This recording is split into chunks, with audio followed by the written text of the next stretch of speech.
Assalamualaikum warahmatullahi wabarakatuh.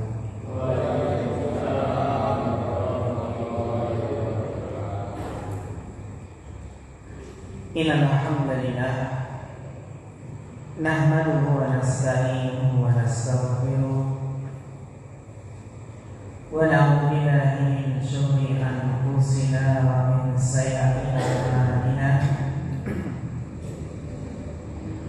Man yahdihillahu fala mudilla lahu wa man yudlil fala hadiya lahu.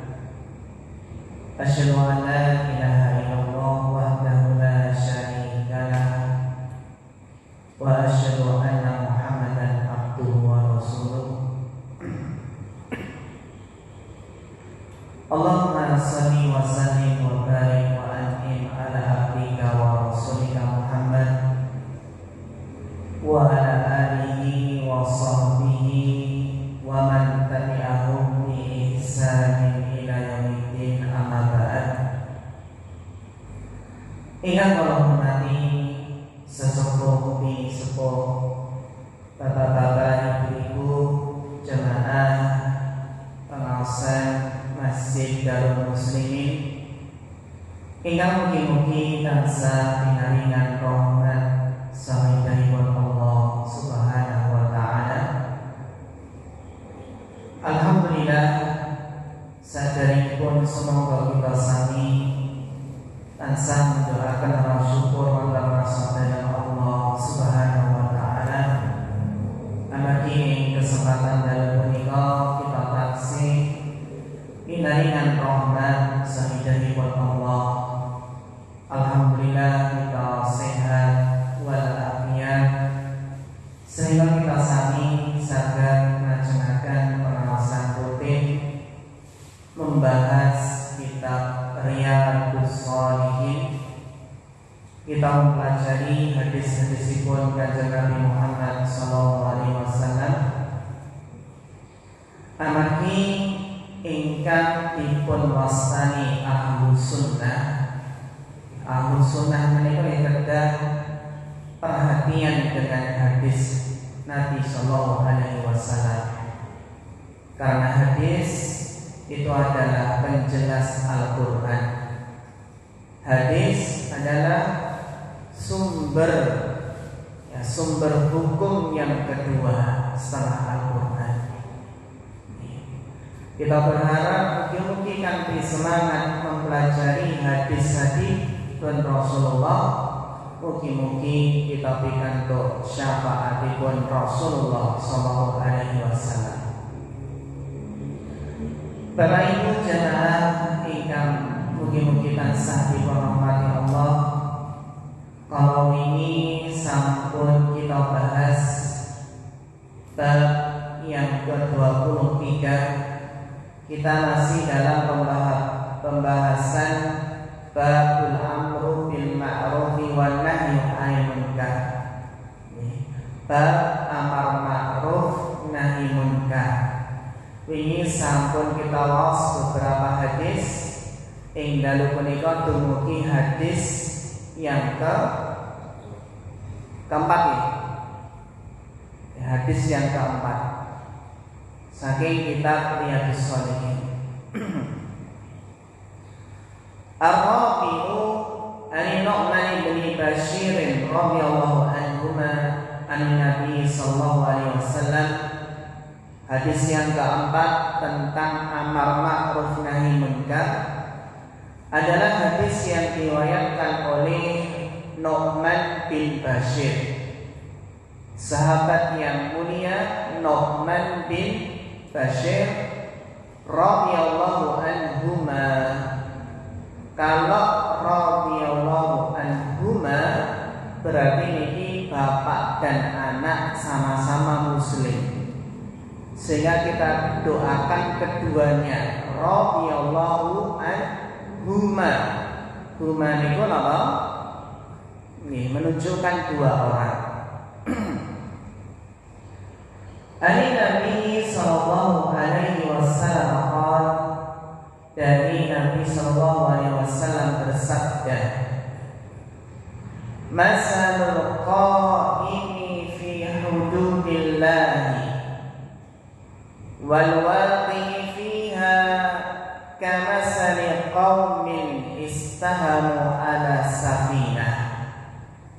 Hadis yang keempat adalah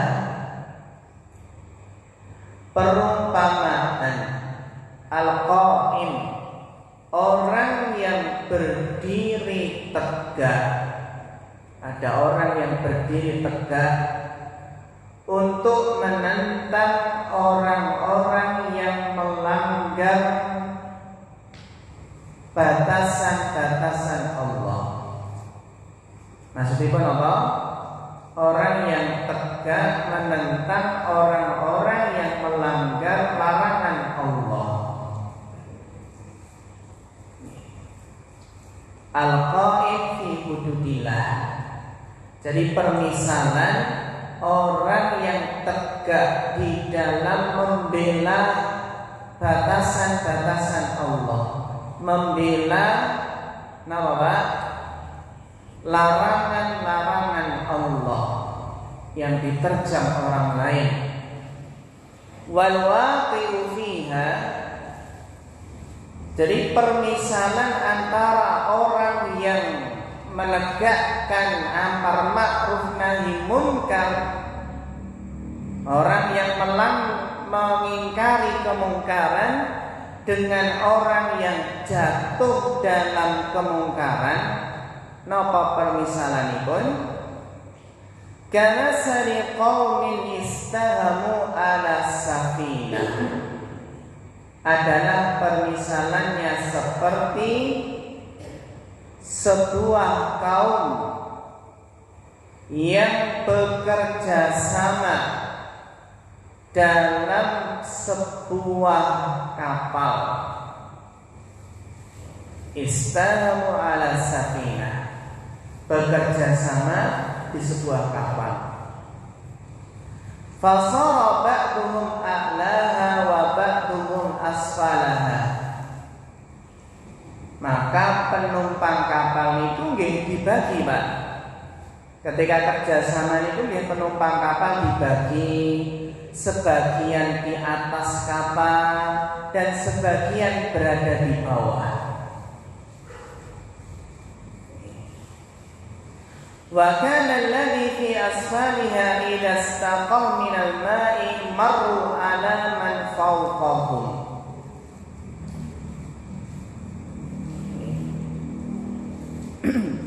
Sedangkan sebagian orang yang ada di bawah kapal, apabila orang yang berada di bawah kapal itu ingin mengambil air, maka tentu saja melalui orang yang di atas. Maksudnya itu apa, Pak? Pasti naik ke atas. Dan itu dianggap apa? Susah.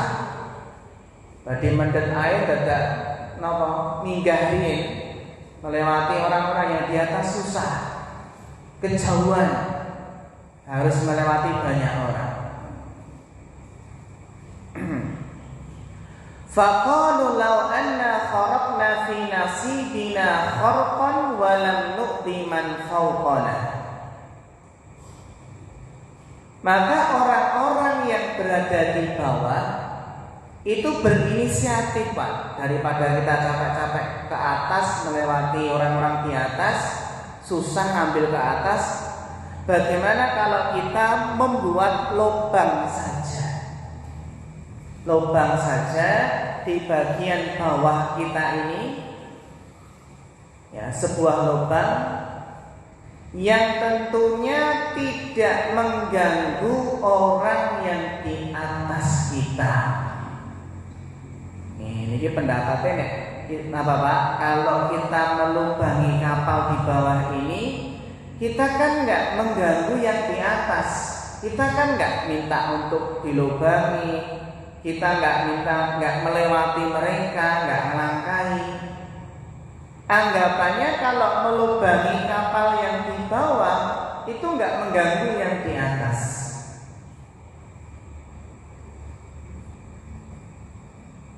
Nah ini Pak, ibarat itu kan mengatakan, ini perumpamaan pun kalau ada orang mengatakan aku nek maksiat kan ora ngrugekne wong liya, ngoten nggih. Apa nek mendem ya ora ngrugekne wong liya, nek zina ya ora ngrugekne wong liya, berarti apa ngoten? Terus merasa kalau dia itu bermaksiat enggak merugikan orang lain. Nah, ngoten. Anggapan pun makaten, Pak. Merasa kalau dia minum minuman keras, zina, berjudi, merasa enggak meresahkan masyarakat.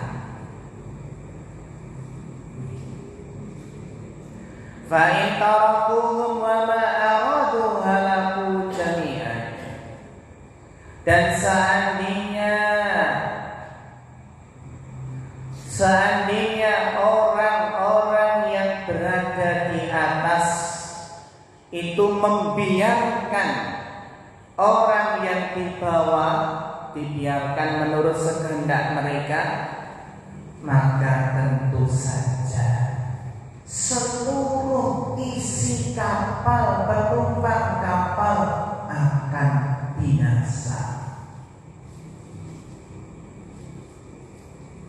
Maksudnya kalau di kampung kita, di daerah kita sami, enten ingkang berbuat maksiat, apalagi maksiat sudah menyebar di kampung kita, dan maksiatnya secara terang-terangan, bahkan dipromosikan, bahkan didukung pemerintah.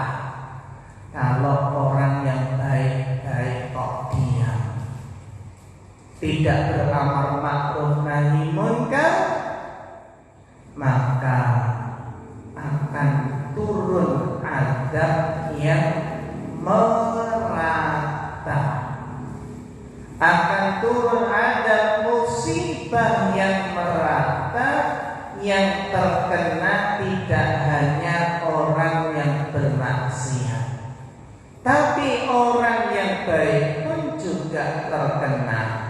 Kenapa, Pak? Tidak amar ma'ruf nahi munkar. Intinya kalau yang di bawah ini dibiarkan saja, melubangi kapal ini lelep bocor nih. Yang tenggelam tidak hanya yang di bawah, di atas pun, yang di atas pun ikut tenggelam.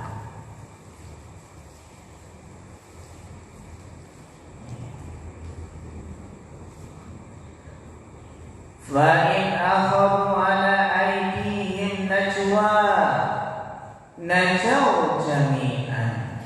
Sebaliknya,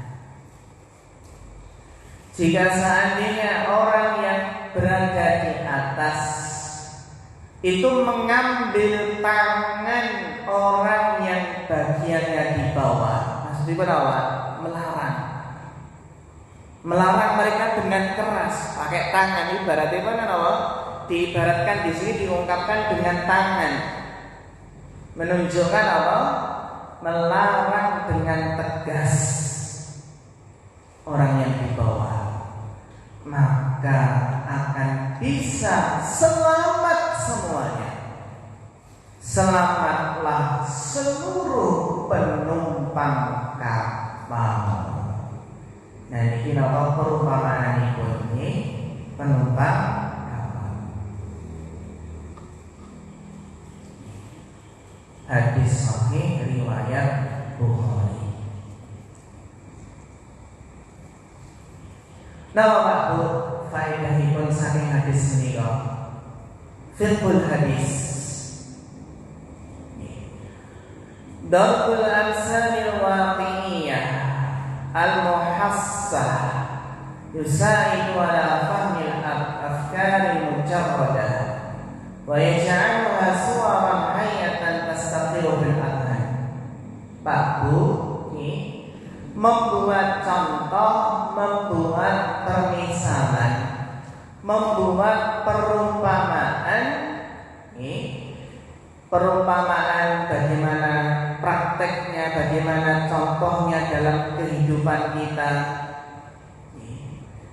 Niku saged membantu dalam memahami masalah. Kata nih, terus menawi jelasaken terus diparingi contohipun. Nabi mengumpamakan amar ma'ruf nahi munkar dalam suatu negeri, dalam suatu kampung. Itu ibaratnya satu kampung niku napa? Numpak kapal. Ngoten nggih. Terus kalau ada penduduk kampung yang bermaksiat, itu seperti orang yang melubangi kapal tersebut. Lah kalau orang yang di atas kapal nggak melarang, jadi orang yang soleh, orang yang baik-baik, orang yang berilmu kok tidak mau amar ma'ruf nahi munkar, maka yang tenggelam nggak hanya yang di bawah, seluruh penumpang bisa tenggelam, seluruh kampung bisa binasa, terkena musibah yang merata. Kan ada terkena dampakipun, Pak. Enten apa? Allah menurunkan adab kepada suatu kampung, semuanya meninggal dunia. Padahal di dalamnya ada orang baik. Jadi Allah tidak akan mengadab suatu kampung jika ada orang-orang yang masih berusaha melakukan perbaikan. Allah tidak akan mengadab suatu kaum jika ada yang masih menegakkan amar ma'ruf nahi munkar. Jadi memang Bapak Bu, amar ma'ruf nahi munkar itu bisa mencegah turunnya adab Allah. Kalau sudah tersebar kesyirikan, banyak yang menyekutukan Allah, bahkan kesyirikan mereka dipromosikan, diiklankan, disponsori oleh pemerintah, bahkan dikatakan Pak, melestarikan budaya, nguri-nguri budaya leluhur yang katanya harus dilestarikan, padahal hakikatnya adalah kesyirikan. Contoh, melarung sesajen teng pantai selatan. Nah itu kan apa? Disaksikan orang banyak, bahkan didukung pemerintah. Atau mungkin menanam kepala kerbau, kepala sapi di kaki gunung, entah gunung Merapi, sanesipun. Bahkan apa enten apa? Nalikanipun malam satu suro, apa Pak? Kebo digiring, digiring kiamat. Terus apa? Rebutan apa Pak? Letong nggih. Rebutan kotoran kerbau. Tirosipun mengandung barokah. Ibu-ibu pedagang nggih, sing sayuranipun dimakan kerbau seneng sangat. Wah, ini tondo barokah. Kerbunya mau makan sayuran saya. Bahkan menawi kerbonipun menginjak-injak sayuran ini seneng, tondo barokah.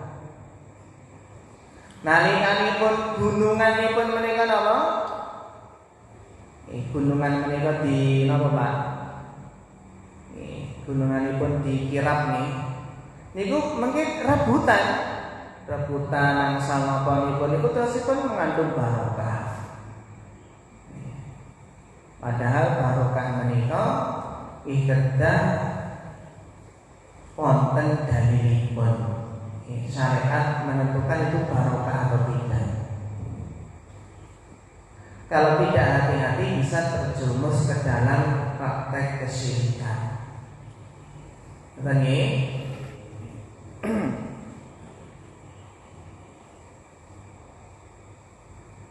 Faedah selanjutnya.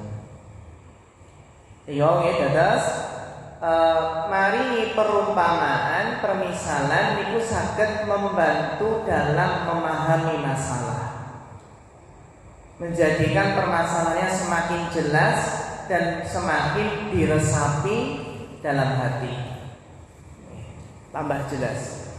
Kaidahipun apa? Bil misal yattadihul maqal. Dengan contoh maka sesuatu itu akan jelas. Bil misal tatabayyanul asya.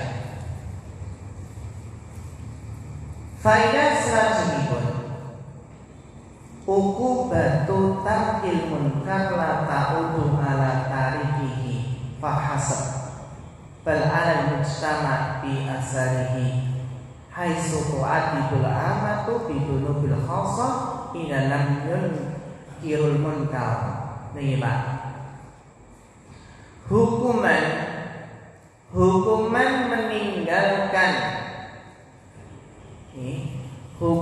meninggalkan apa?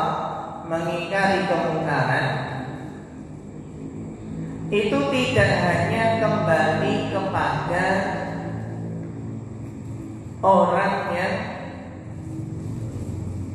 meninggalkannya saja,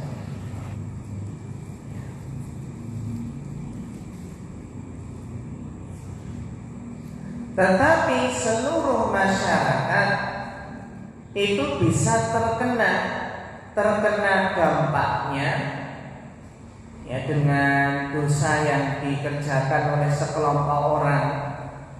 Tapi seluruh masyarakat bisa terkena dampaknya. Kapan? Jika tidak ada yang mengingkari kemungkaran.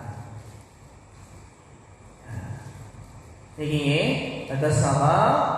Meninggalkan amar ma'ruf nahi munkar niku saged napa Pak? Dadosaken adab menika merata.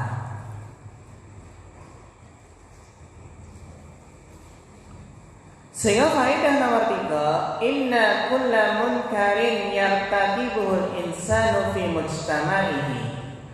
Sesungguhnya kemungkaran, kemaksiatan yang dilakukan seseorang di masyarakatnya, innama huwa kharqun khatirun fi salamatil mujtama'. Kalau ada yang melakukan kemaksiatan, dosa-dosa di suatu masyarakat, ini adalah sebab yang bahaya yang mengancam keselamatan apa? Masyarakat. Jadi masyarakat pun tersebar kesyirikan, menawi di masyarakat tersebar kemaksiatan, perjudian, minuman keras, lokalisasi, maka bisa terkena dampaknya semua. Ini diantara faedah yang sangat kita pendek saking hadis menika.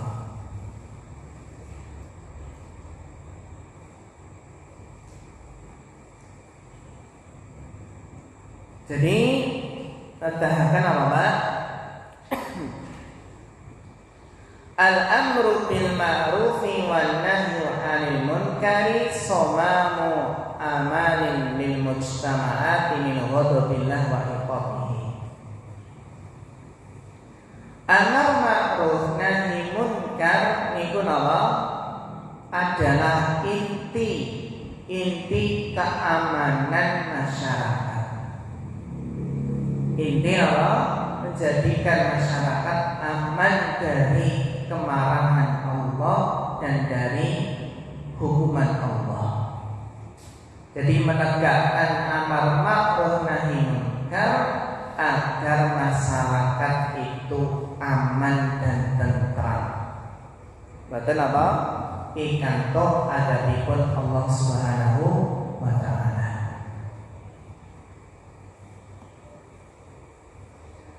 Al-mas'uliyatu fil mujtama'il muslim mushtarikatun la tunatu bi fardi ainihi.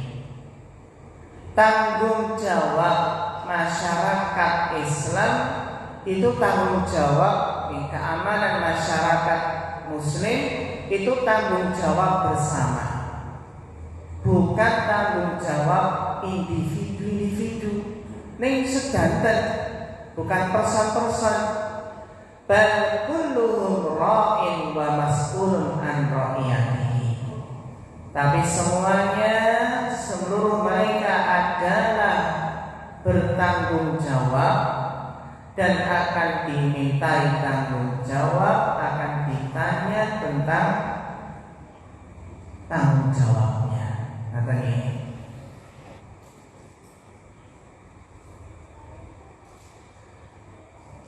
Yajuzu qismatul iqaril mutafawiti bil Qur'an wa in kana fihi uluwun wa safwa. Iya Pak. Boleh mengundi jika belum jelas. Jadi belum jelas kamu di atas kapal atau di bawah kapal. Menawi bareng wonten ingkang menentukan nggih pun diundi. Ternyata mengundi itu juga salah satu yang ditetapkan oleh syariat untuk memutuskan sesuatu yang belum bisa diputuskan. Kados ini Nabi itu mengundi ketika mau safar. Siapa istri beliau yang menemani beliau safar diundi. Termasuk diundi ini giliran siapa? Nggak jelas. Ya sudah diundi saja. Dados Quran mengundi niku saged dados solusi menyelesaikan berbagai macam masalah.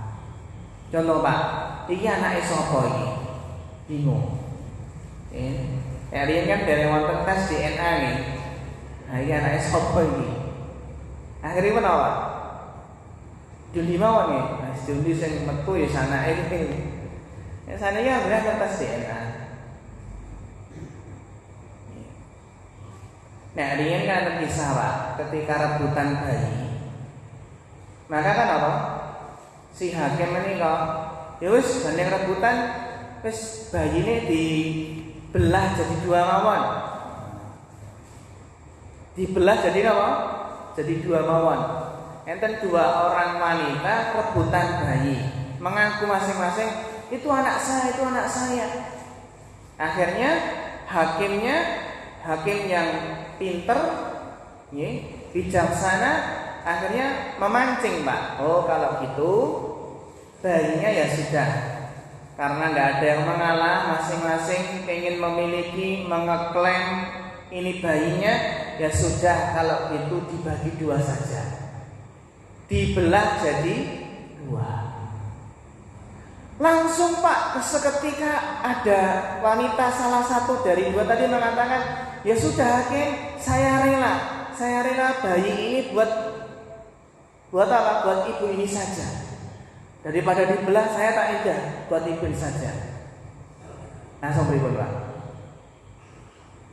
Jadi salah satu wanita tadi mengatakan, jangan nangis Pak, jangan dibelah. Ya sudah saya tak kalah saja, asalkan jangan dibelah. Wah, akhirnya hakim paham. Oh ini tanda Noah. Tondo bilih ini ibu yang sebenarnya. Karena dia langsung tersentuh, langsung apa? Langsung nggak tega kalau dibelah. Nah ini berarti tanda ini ibunya yang benar ini, kamu bohong. Nah, karena yang kenapa Pak? Yang mengaku-ngaku itu cuma diem saja, kan kata nih. Nah, terus apa? Saya ketika mengatakan ternyata seperti inilah kasih sayang ibu. Ibu ini mengalah, ya sudah. Saya tak ngalah saja daripada dibelah jadi dua.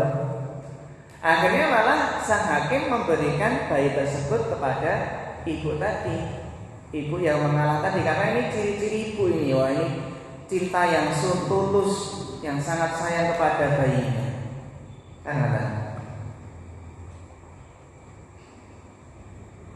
Kados ini ya Pak, kisahipun Nabi Yunus. Niku kan ada kisahipun Nabi Yunus. Nalikanipun kapal niku ning terkadang niku kan kelebihan beban muatan daripada tenggelam semua liwangi. Daripada tenggelam semua mending dikelongi satu orang, kan betul nggih? Pilih pun Pak, daripada seluruh kapal tenggelam karena kelebihan muatan, apa lebih baik satu yang dikorbankan? Lah sinten sing dikorbanke sinten iki Pak? Masing-masing nggak mau. Diuncangi nang lautan ya boten purun. Akhiripun apa? Akhiripun diundi. Ternyata ketika diundi yang keluar namanya siapa? Nabi Yunus. Seolah-olah penumpang kapal itu nggak percaya kok yang keluar Nabi Yunus. Diundi lagi. Nah, yang keluar apa? Nabi Yunus. Akhirnya yang dilemparkan ke laut sinten? Nabi Yunus. Akhirnya apa waktu Nabi Yunus ketika dilempar ke laut dimakan ikan paus. Dimakan ikan paus. Meninggal bukan? Dengan kekuasaan Allah, Nabi Yunus tidak meninggal dalam perut ikan paus.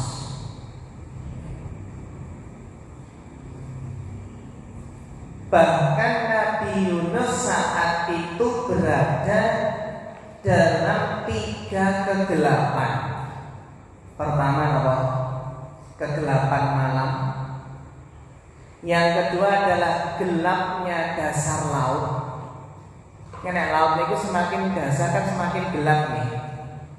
Yang ketiga adalah gelapnya dalam perut ikan. Jadi kegelapan di atas kegelapan Pak.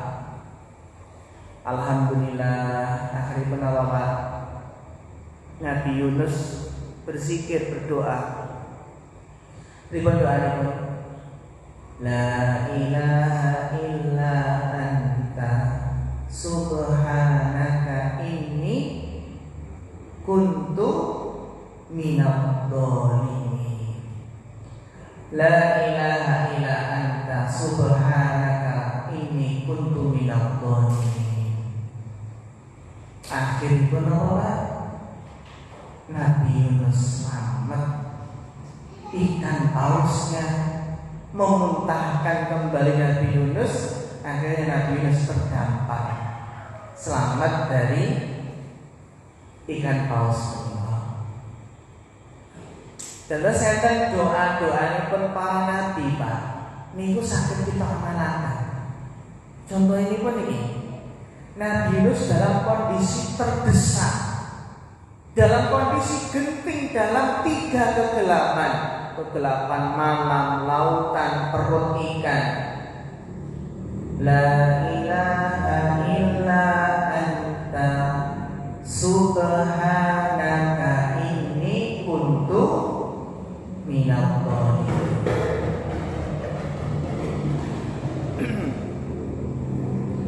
Sehingga dalam kondisi genting, dalam kondisi terdesak, dalam kondisi sempit, sangat susah, kita saged maos menika la ilaha illa anta subhanaka inni kuntu minadh dhalimin. Insyaallah makin Allah dari Allah selamatkan, dari Allah paringi jalan keluar. Semanten ugi doanipun Nabi Adam. Rabbana dzalamna anfusana wa illam taghfir lana wa tarhamna lanakunanna minal khasirin. Niki menawi filosofi ini pun Masya Allah isinya sangat dalam. Rabbana wahai Rabb kami, dzalamna anfusana, kami telah mendolimi diri kami sendiri dengan banyak berbuat dosa, banyak berbuat maksiat.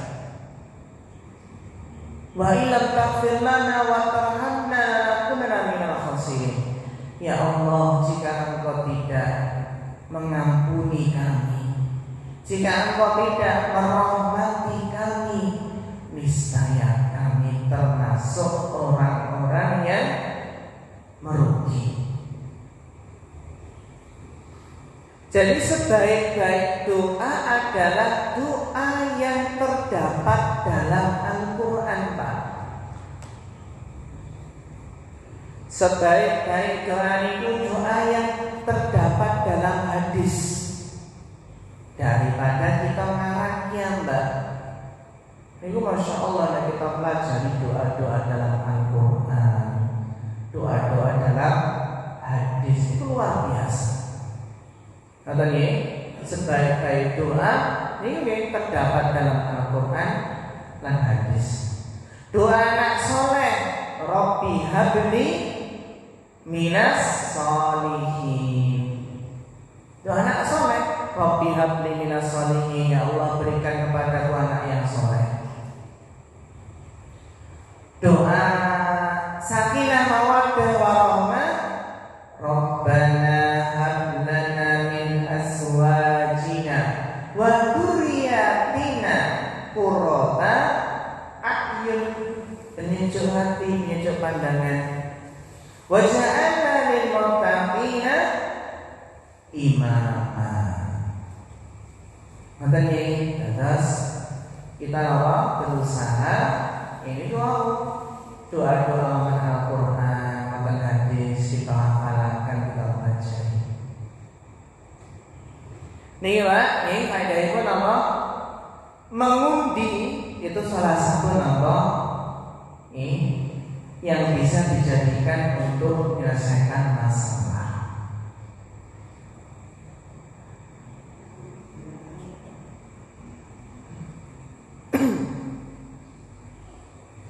Yani oleh sahibil wudu ayam nak sahibas sufl ayyal haqabatil iqal.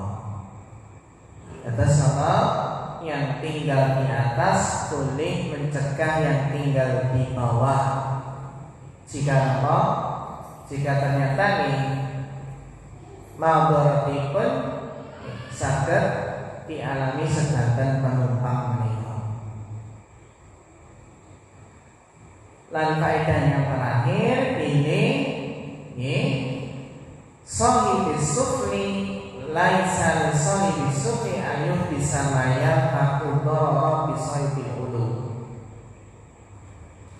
Jadi nggak boleh berbuat sesuatu yang merugikan orang lain. Boten keparang Allah berbuat sesuatu yang membahayakan orang lain. Hadis nomor kansa.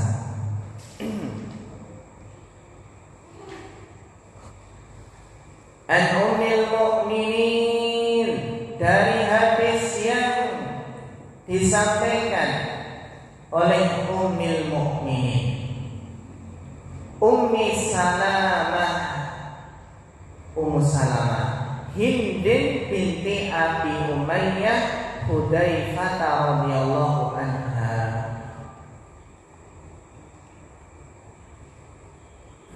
Dari Ummul Mukminin sinten? Ummu Salamah. Kenapa dinamakan Ummul Mukminin? Karena Ummu Salamah menika garwanipun Rasulullah Sallallahu Alaihi Wasallam. Siapa nama Ummu Salamah? Niki ibunya. Terus kita sami niki berusaha mengenal keluarga Nabi, berusaha mengenal istri-istri Nabi itu sinten kemawon, putri-putri Nabi sinten kemawon. Termasuk salah satu istri Nabi adalah Ummu Salamah. Ummu Salamah namanya siapa? Hindun Umayyah. Itu siapa? Hudzaifah. Hindun binti Abu Umayyah yaitu Hudzaifah. Abu Umayyah itu Hudzaifah. Ani Nabi sallallahu alaihi wasallam annahu qala. Dari Nabi sallallahu alaihi wasallam bahwasanya Nabi bersabda, innahu yusta'malu 'alaikum umara fata'rifuna wa tunkiruna. Kata Nabi, bahwasanya nanti itu akan digunakanlah beberapa pemimpin negara, para amir, para pemimpin.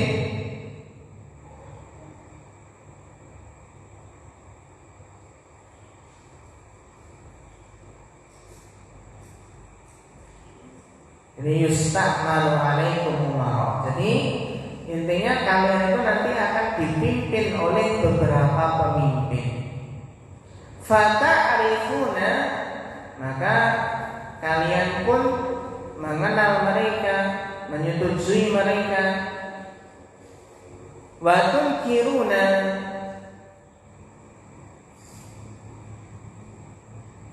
dan kalian yang ingkari. Fata'rifuna wa tunkiruna, ada yang disetujui. Maksudipun apa Pak? Fata'rifuna wa tunkiruna itu maksudipun ada pemimpin yang kita setujui perbuatan pemimpin menika, dan ada tindakan pemimpin yang kita ingkari. Fata'rifuna wa tunkiruna. Jadi nanti ada pemimpin-pemimpin negara, maka kalian ada yang kalian setujui, dan setujui kenapa Pak? Karena sesuai dengan syariat. Ada yang kalian ingkari sebab bertentangan dengan syariat. Faman kariha faqad bari'a wa man ankara faqad aslama. Maka kata Nabi Pak,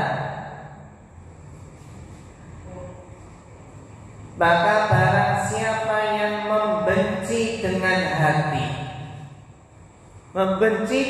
hati atas kedoliman para pemimpin, maka akan terlepas dari dosa, karena sudah mengingkari dengan apa Pak? Hati,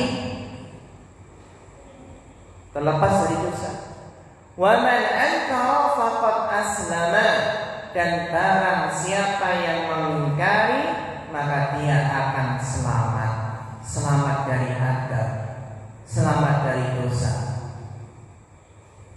Jadi paling tidak Bapak Ibu, ketika kita melihat kedoliman penguasa, kedoliman pemimpin, paling tidak kita mengingkari dengan hati, nggak suka dengan kedoliman pemimpin tersebut.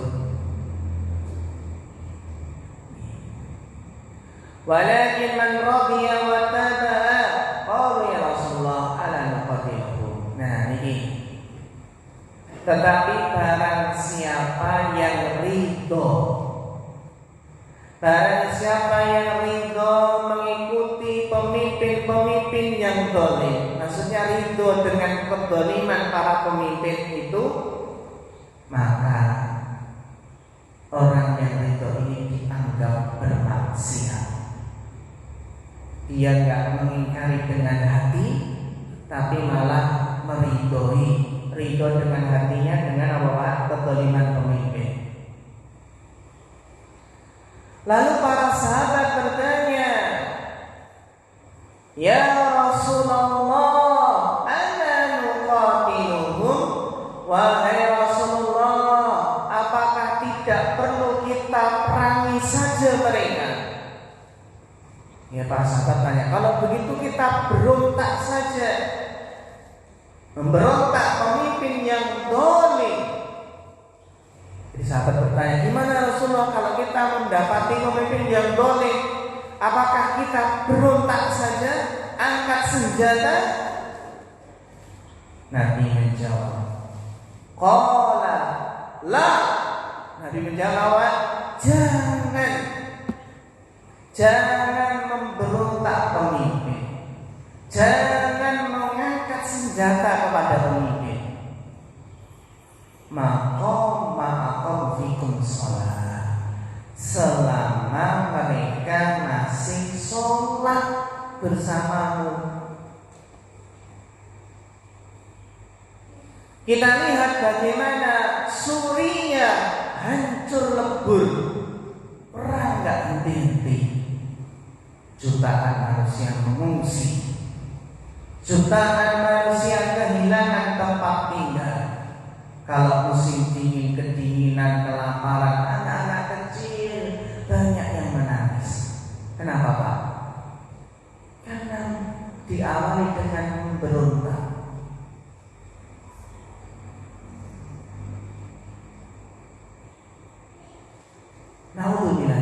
Jadi suatu negara kalau ada kudeta, kalau ada pemberontakan, bisa hancur negara tersebut. Sudah kehilangan stabilitas keamanan nasional. Contohnya pun kita Suriah, Myanmar kan berberontak.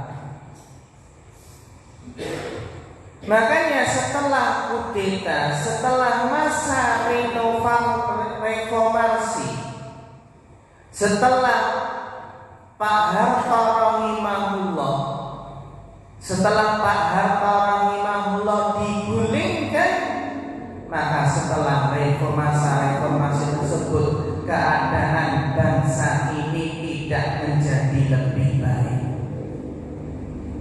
Kenapa Pak? Ya karena dimulai dengan tadi mengkudeta. Alhamdulillah Pak Harto menilai mau menyerahkan, mau turun jabatan dengan ikhlas, karena saking cintanya dengan masyarakat bangsa Indonesia, karena nggak ingin terjadi pertumpahan darah.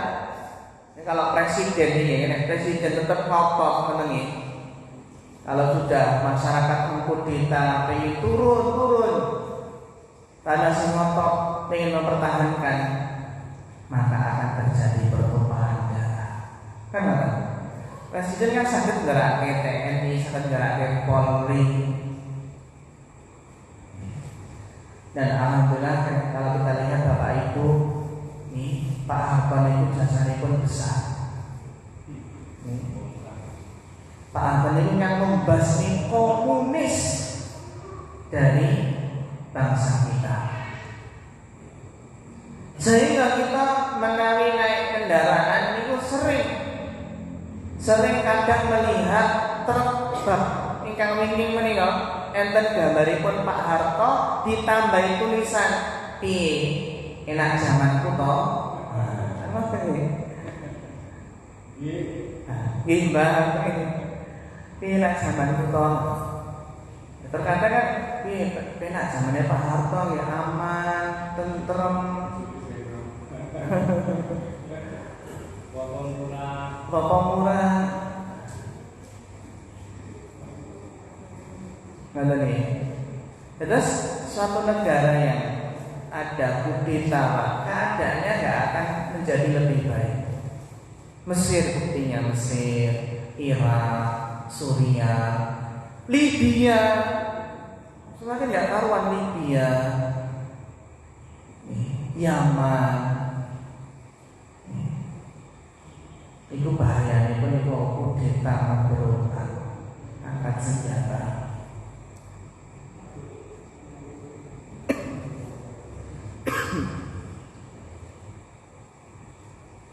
Maksudnya apa Mbak? Maksud dari hadis menika, ma'nahu man kariha bi qalbihi wa lam yastati inkaran bi yadin wa la lisanin faqad tari'a min al-ism wa adda wadifatahu. Maknanya adalah barang siapa yang membenci kepada para pemimpin yang dolim, yang suka melanggar syariat. Karena siapa yang membenci dengan hatinya, membenci kedoliman pemimpin, dia hanya bisa membenci dengan hati karena tidak kuasa untuk mengingkari dengan tangan, tidak mampu mengingkari dengan lisan. Maka yang seperti ini apa Pak? Sudah berlepas diri dari dosa. Yang penting membenci dengan hati kedoliman pemimpin tersebut, berarti sudah terlepas dari dosa dan dia telah menunaikan tugasnya. Karena pemimpin bagaimana mengingkari dengan tangan, kita nggak punya kekuasaan. Mengingkari dengan lisan yang betul sakit. Misalkan kan ulama. Wa man radiya bi fi'lihi wa tabahu fa huwal 'asi. Tapi barang siapa yang ridho dengan kedoliman pemimpin, bahkan mengikuti jejak para pemimpin, maka itu dianggap orang yang bermaksiat. Kalau ridho dengan kedoliman saking pemimpin mereka. Napa faedah saking hadis menika? Min mu'jizatin Nabi sallallahu alaihi wasallam ikhbaruhu amma sayaqau minal mughayyabat. Di antara bentuk mukjizat Nabi itu mengkabarkan akan sesuatu kejadian yang akan terjadi.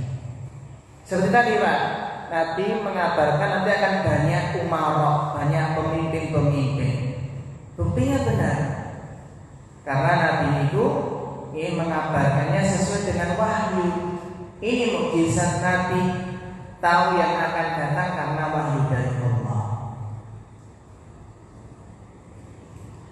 Faedah yang berikutnya, jika pemimpin menyelisihi syariat, maka umat tidak boleh menyetujuinya. Umat tidak boleh meridhoinya. Jika pemimpin menyelisih syariat, maka paling tidak kita membenci dalam hati, mengingkari dalam hati. Maka manusia ada 3 macam. Ada yang membenci dengan hati, maka ini kalau membenci nggak suka dalam hati, maka sudah terlepas dari dosa. Dan ada yang bisa mengingkari dengan tangan atau lisan, maka ini ya juga akan selamat dari apa? Dari dampak perbuatan maksiat mereka. Ini yang menarik apa? Yang satu kan hanya bisa mengingkari dengan hati, golongan pertama. Golongan kedua yang mampu mengingkari dengan tangan atau dengan lisan, ini juga akan selamat dari azab. Golongan yang ketiga, man yastasilu hadzal khabar. Tapi golongan yang ketiga ini aneh, malah mendukung,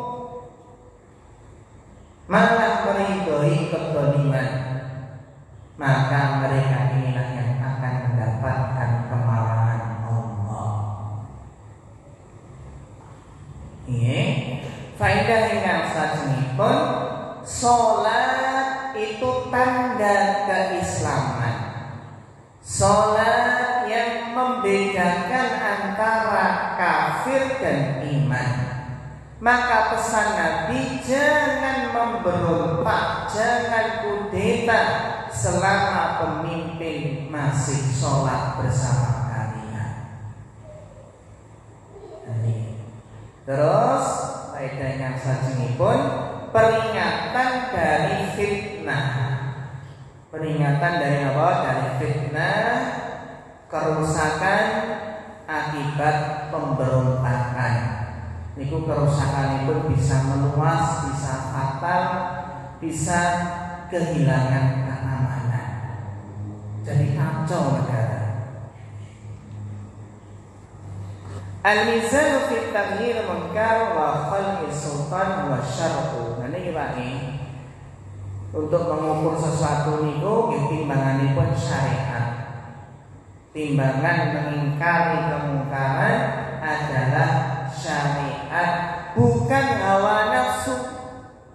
Nih, bukan semangat ayo kudeta. Alhamdulillah, tidak hanya semangat, tapi harus berdasarkan syariat. Apa manfaatnya kudeta? Apa manfaatnya memberontak? Justru malah membawa dampak kerusakan yang besar. Terus bentuk saking faedah menika apa? Tidak boleh bekerja sama menolong kedoliman. Bahkan tidak boleh duduk bersama dalam kemaksiatan tanpa ada kebutuhan yang disyariatkan. Niku nedahaken paling tidak apa? Kita sami mengingkari dengan hati. Ngoten nggih. Terus Bapak Ibu ingkang dirahmati Allah, iki kesimpulanipun saking dua hadis. Hadis pertama apa? Perumpamaan penumpang kapal niku nggih saged kita enos selalu nggih. Perumpamaan penumpang kapal menika sehingga kita sami semangat amal ma'ruf nahi munkar. Dan hadis yang kedua itu berkaitan apa? Bagaimana cara amar ma'ruf nahi munkar kepada pemimpin. Intinya kita berusaha mengingkari dengan hati. Karena kalau dengan tangan dan lisan mungkin kita nggak mampu. Paling tidak mengingkari dengan hati. Dan tidak boleh memberontak pemimpin selama masih muslim, masih sholat bersama kaum muslimin. Nah kata Bapak Ibu yang dihormati Allah, mugi-mugi dua hadis menika nambahi pangertosan kita sami babagan amal nahi munkar. Mugi-mugi bermanfaat